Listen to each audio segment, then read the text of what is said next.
Gold যে একটা ভবিষ্যতের সম্পদ সেটা আসলে এখন আমি হাড়ে হাড়ে টের পাচ্ছি। এটা আমার অনেক পছন্দের একটা চেন ছিল, যেটা আমার বিয়ের পরে 18 সালে কেনা হয়েছিল। এক ভরি ওজনের প্রায় 55,000 টাকা যখন ভরি ছিল তখন এই চেনটা আমি নিয়েছিলাম। অনেক শখের একটা চেন ছিল আমার।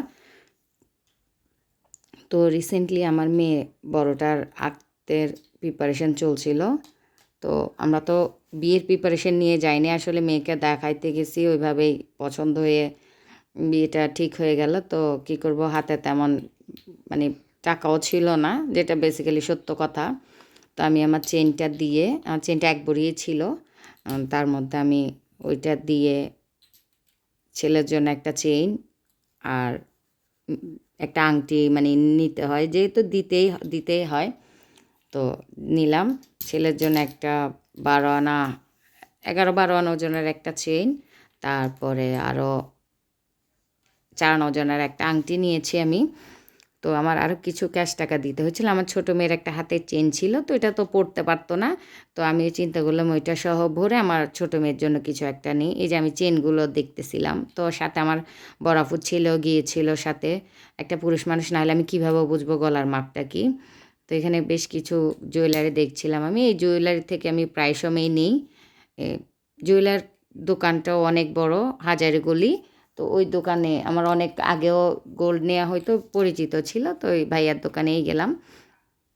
তো এই আংটিটা আমার ভাগিনা পছন্দ করলে, এই যে আমার ভাগিনার গলায় চেন দিয়ে দেখছিলাম। আমাদের জামাই মানে যেহেতু একটু মোটাসোটা মানুষ, গলায় কতটুকু আসবে এটা তো বুঝতে হয় আসলে। তো আমি এক একটা পরে পরে দেখাচ্ছিলাম, তো মানে আমার পছন্দ হচ্ছিল না। তো আমার ভাগিনা বলল, না আন্টি এটা ভালো আছে। এবার এদিকে একটা আংটি দেখলাম, আংটিটা আমার অনেক পছন্দ হয়েছিল, কিন্তু একটু টাকা ইয়ার কারণে আমি আংটিটা নিতে পারলাম না। এই দুইটা আংটি নিতে চেয়েছিলাম, তো দেখলাম বাজেটের বেশি চলে আসতেছে আমার, তো নেওয়া হলো না। তো এখন এদিকে ছোটো মেয়ের জন্য একটা চেন দেখছিলাম। তো ও তো ছোটো, তো আমি চাইছিলাম কি চেনটা নিয়ে রাখলে বড় হলে পরা যাবে, যে সব গোল্ড তো আসলে সব সময় নেওয়া হয় না। এই যে মেয়ের জন্য এই গোল্ডের চেনটা নিলাম, আর এগুলো ছিল আমার আগের গোল্ড।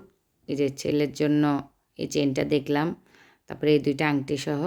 এটা হলো ছেলের জন্য, বরের জন্য আর কি আংটি দেখছিলাম। এখানে আমি, আমার তো আবার একটাই স্বভাব, একটা দেখতে গেলে আমি 10টা জিনিস দেখি। তো এই যে আমার আগের চেনটা, ওইটা সেল করে দিচ্ছি।